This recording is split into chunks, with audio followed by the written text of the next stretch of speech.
Hey, what's going on, everybody? It's new bike day. This is actually my old bike, my Volano Diverse 3.0.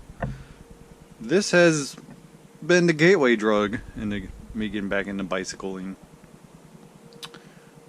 I went out about 8 months ago with a ACL injury, had to have surgery, couldn't run anymore, so I started getting into bikes as the main part of my rehab. I'm running now, but dang if I'm not preferring the bikes.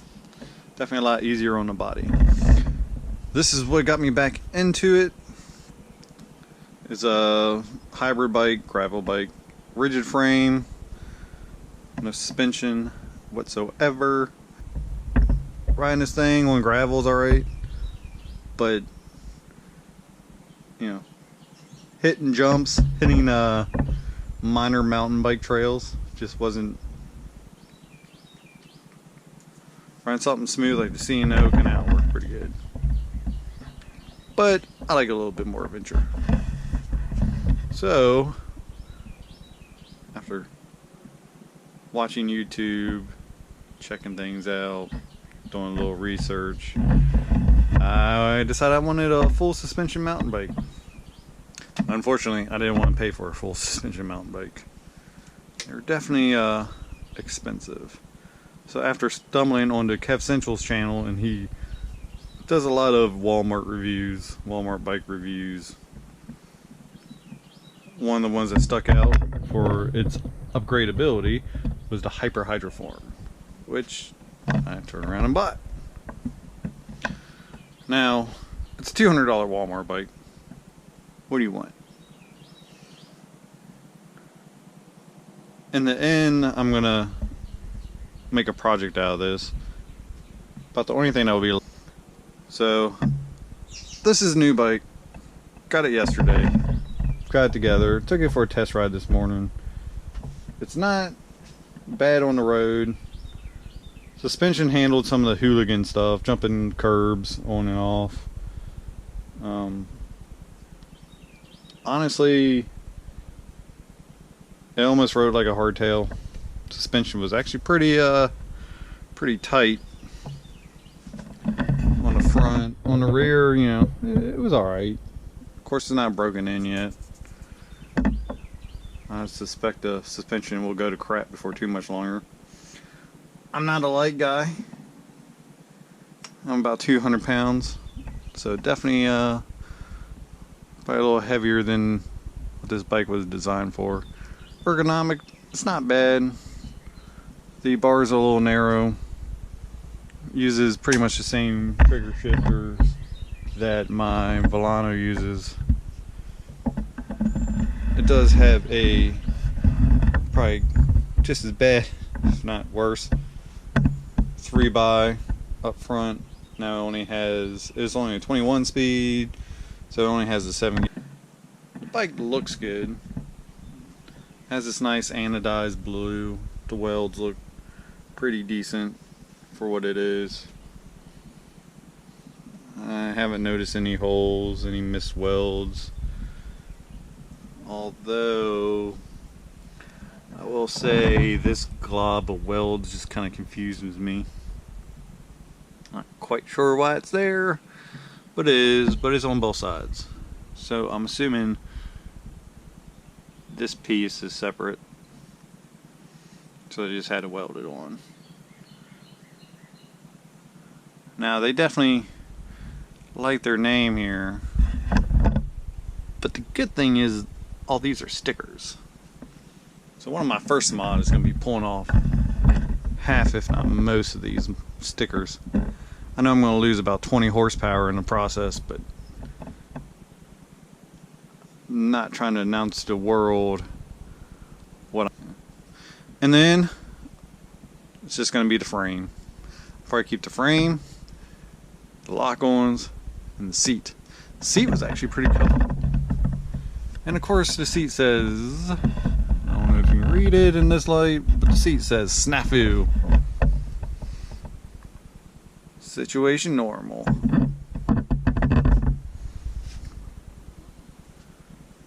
So definitely, it'd be hard pressed to get rid of the seat, just because I mean, it says snafu.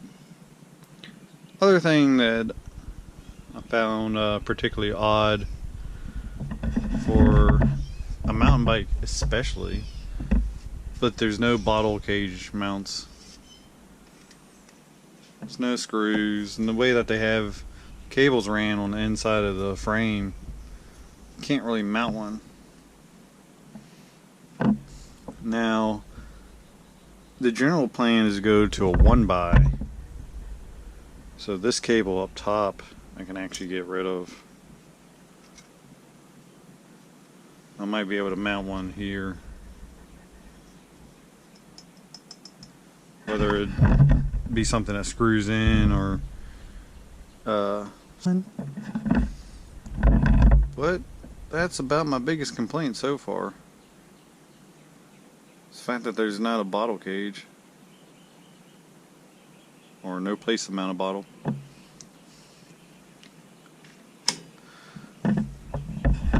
Overall, for $200, it's not a bad bike. At least for a project bike, it's a good starter frame. The frame, at least, is worth $200. If you go on Walmart.com, you can tell there's two types of people that are looking at this bike.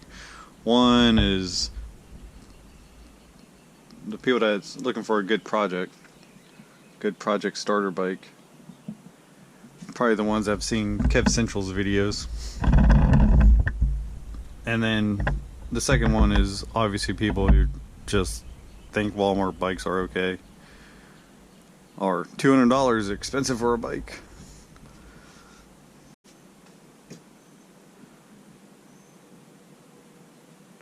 But looking through the reviews, you got the people that obviously just wanted the frame. Like, oh, the frame's awesome. It's a good starter platform. But you get what you pay for. And then you have the ones that have a whole big 2 paragraphs about how the bike didn't come with a kickstand, and at $200 it should come with a kickstand, which obviously they never looked at any of the more expensive bikes, because not only do they not come with kickstands, they don't even come with pedals. So this is gonna be my base. This is where the project begins. Every good project has to have a name. I do believe I'm going to name this Project Blue. So if you're interested in my build, go ahead and like, subscribe, leave a comment. You can be nice, you can be mean. You can tell me all the normal stuff, like I should have saved up and bought a better bike straight out instead of upgrading, blah blah blah. But looking around online to get everything I want, I was gonna spend easily $1,500 for a base model entry for a full suspension with a 1x drivetrain. Some of the Diamondbacks and Cannondales. I looked around and it just 15 to 18 seemed to be what I'd be looking to spend. So far, piecing this out, if I do everything I want to do, I'm looking at $10 to $1,100, so $1,000 to $1,100. It'll be unique, somewhat.